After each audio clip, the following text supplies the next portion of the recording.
I'm kind of two different people. I kind of feel I'm Miss Manchester, then I'm Alicia, Right. and I think I very much show just Miss Manchester on the show. Like I show how I think she should be. Like inside, I'm actually really quite a sad person. Like I'm very very insecure. And I think maybe I should have shown that more of that on the show, because seeing what the response the other girls have got, like they haven't been. They've just been seen as vain and shallow, and I know it's easy to see me as vain and shallow, but there's reasons for why I'm like, there's reasons for why I am the way I am. Yeah, no. I entered Miss Manchester just because it's partly because it's a way of helping my career. I know lots of girls who've done well from beauty contests. You've got like Eva Longoria and Halle Berry. They've all come from beauty pageants, and also because the idea of like, I love the idea of being glamorous and beautiful and dressing up, and you know, I never ever imagined I'd win, so it was just taking part and being considered, beautiful. Okay. You know, the reason that I won was because I wasn't horrible. I was just myself. So yes, it is definitely about, you know, looks, a large part of it is, but you know, you can show a lot just from being on the stage, just for those tiny seconds. You can see yourself, you can show you can show your personality, just the way you walk, the way you present yourself. I mean, they say that in scripts and stuff, you know, it's only like 5% of the script that you're ever listening to, and actually you're watching their mannerisms, you're watching their body, how they move, how they smile, how they walk, how they talk. So yeah. Okay. I absolutely never imagined I'd be in something like Miss Manchester. Like, you know, when I was growing up, I had the big curly frizzy hair.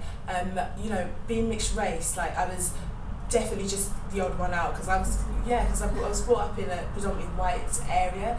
And you know, I always like imagined being a princess. You know, I was in love with Disney. I don't think I've ever grown up, to be honest, from the fantasy. And you know, I was always told by boys, you know, you're not attractive, you're not pretty, like words like, oh, stinking and hanging, oh my gosh, they're like daggers to my heart. I've grown up definitely just being excluded, and I always put it down to my looks, because I'm a nice person, I'm quite outgoing, so I don't think I put it down to the fact that I'm a bully or anything, so why else would I have been excluded? So winning Miss Manchester was like, are you kidding? Like, I kind of feel like I've spent my whole life fighting to prove to people that I'm pretty and that I'm beautiful. And so, you know, wherever I go, I'm always like, you know, going out, putting loads of makeup on, and winning Miss Manchester was like, kind of like a mission completed. Kind of like, oh my gosh, you know, finally the world can see I've won a beauty pageant, you know, and not just a little one, it's a big competition, and oh my gosh, I've won it. Like, I still can't believe it. I still can't believe that I get to wear the crown, that I get to wear the sash, that like I am Miss Manchester. And you know what? I will go as far as to say it was the happiest day of my life. It does sadden me a little bit that I can't enter it, that I can't win a competition as myself.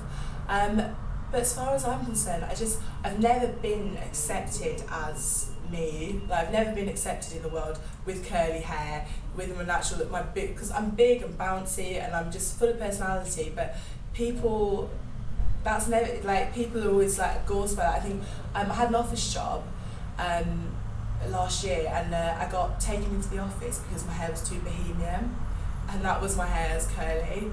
Like, just honestly, like, whenever I go out, I get a lot more attention when I've got my hair like this, when I've got my makeup on. And I'm sorry, like, yes, people might not agree with how I am, but this is how society's nurtured me. This is how I have gone into the world, with curly hair, big, bouncy, and you know what? I've been knocked back. I'll keep pushing, and you know, from now, this is the only way.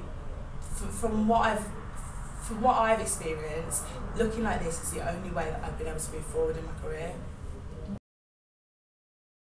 You know, my initial response is to say someone like Scary Spice, simply because she is very loud, she is very outgoing, but actually, now I'm thinking about it, now I'm here listening, Rachel, the girl who plays Rachel Berry in Glee, what's her name, Leah Michelle, I can relate very much to Rachel Berry. The other day she was saying they had an assignment, and it was about what song would you pick to choose yours, and it was Miley Cyrus's The Climb. And before she said it, I'd said that in my head too. She's very ambitious, she's very determined, but she's also very insecure, and she's very insecure about her looks, but you know, she's got this talent, she's got this ambition, which, you know, as far as she's concerned, that's what will get her ahead of life, you know, her career, her talent, and her looks are like, but she's very insecure about looks, and I think that's just me. Okay. The best thing that Miss Manchester has enabled me to do is definitely my gig with Russell Brand.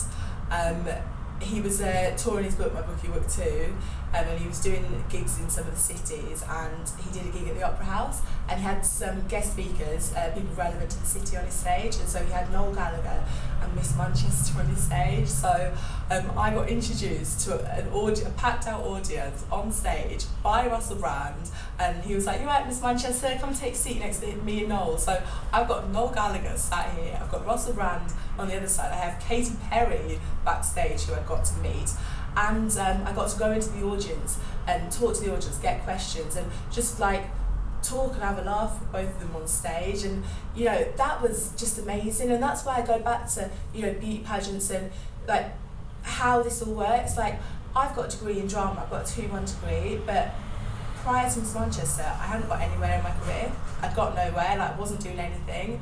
After I won, I've got to do things that I never ever would have believed I'd be able to do. It's helped me in my career in more ways than I could ever imagined. So I mean, for instance, the gig with Russell Brand, which just has to be my highlight of my life after winning Miss Manchester.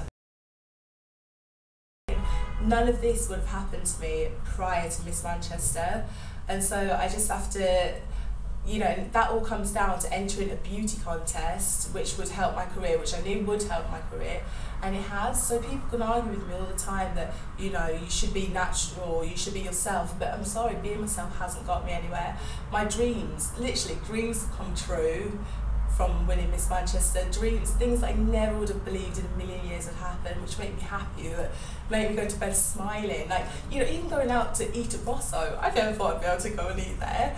Silly things like that, they're amazing, and it would never have happened, I'm sorry, they would not, if I had not won Miss Manchester. Well, in the lead up to Miss England, a lot of TV programmes, they kind of contact the office saying, "Oh, would any of you girls be interested in this and that?" So we were constantly getting things like, "Come dine with me, take me out," and you know, like, I never really took any of them on, but this one came through, and I just had a read of it, and it was like, "Oh, you know, are you obsessed with your looks? Do you spend hours in the morning looking after yourself? You know, it looks very important to you. Are you considered vain? Are you actually quite insecure?" All these little like questions. And I was like, yeah, I am actually. This really sounds like me. And you know, I think at the back of my mind, just even when I was applying, I was thinking, if I get this, and it's a Channel 4 show as well, like it's kind of an opportunity to show like everyone else, like, you know, like the boys and stuff in school, like the girls, or everyone who was mean to me, to be like, you know, look what I'm doing now, sort of thing. I still have a pink bedroom. I think I've never grown up because I'm still mourning for what I wanted to be when I was younger. There's a little girl inside of me who's like, she just wants to be accepted, she wants to be pretty, she wants to be popular, she wants to be loved by everybody. And you know, now is my opportunity, I guess. Do I judge people on their looks?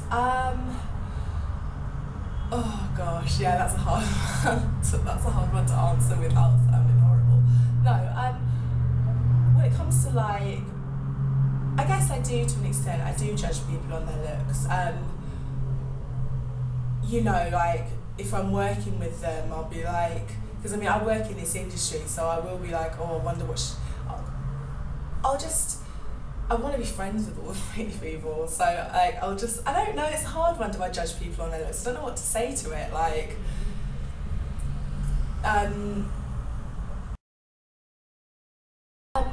yeah, being on the show, like, meeting Andy, like I realised, like, you know, we do live in a very shallow world, like, you know, and like, I wonder, like, I'm always worrying all the time about what people think, and And then it was like, well, actually, if I was to take myself out of this world, I'd probably be a lot happier. I'd probably be a lot more chilled out if I was just to get a normal job where, you know, it wasn't looks based. You know, I wouldn't worry. I'd just be chilled, like, because looks is, like, how I look is constantly on my mind. It's 24/7. I'm always worried what other girls, what prospective job people, employers think, what boys think. I'm constantly worried. Whereas if I took myself out of this, I think I'd be a lot happier. You know, we were on the street, we were just walking down the road one day, and like these boys, the cameras weren't even with us, and these boys just like shouted out to him, "Oh, she's only with you for your money, mate." Like horrible things, and I was like, oh my gosh, like, people don't say that when I don't wear makeup, if I'm having an off day, people don't say that to me, and it's like, people feel that just because he looks like that, they've got a right to say that to him, and it's like, oh my gosh, you know what, I'm actually really lucky. You know, you're probably going to judge me for saying this, but the thing I'm actually most worried about is, well, two points in the show. I let my friend do my makeup for the first day, and I knew I wasn't happy with the way he'd done it, but like, I just figured, oh, there'll be more scene, and like, I'm nervous that people are gonna say, like, because I don't look nice in the first bit. I look different. I look really weird. Like, he hasn't done my makeup the way I wanted him to do it, and I'm so scared what people are gonna say. I'm scared people are going to be like, why is she Miss Manchester? I couldn't tell who was the beast and who was the beauty. Like, and I take my makeup off at the end as well. And, you know, like, yes, I said a lot of controversial things. At the end of the day, I chose to say them. I made the decision. I knew what I was doing. And so I do have to take responsibility for that. And if I do get bad things said about me for that, then, you know, I know I'm going to, well, it said me right.